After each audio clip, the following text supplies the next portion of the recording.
হ্যাঁ আম্মু ঘাস আনবি আন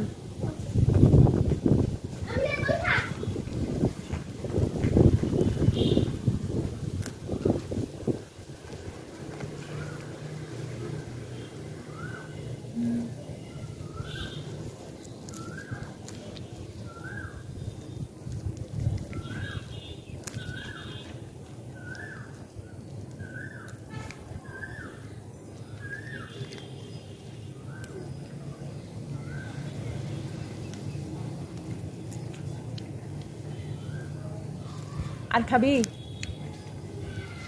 আরেকটা পাতা নিয়ে আসবো মা আরেকটা পাতা দাও টাকা তো এই যে কান চুলকাইস না আরে কান চুলকানোর স্টাইল আরে স্টাইল রে কান চুলকান নিয়ে এসেছো আগে খেয়ে তারপরে আরেকটা খাই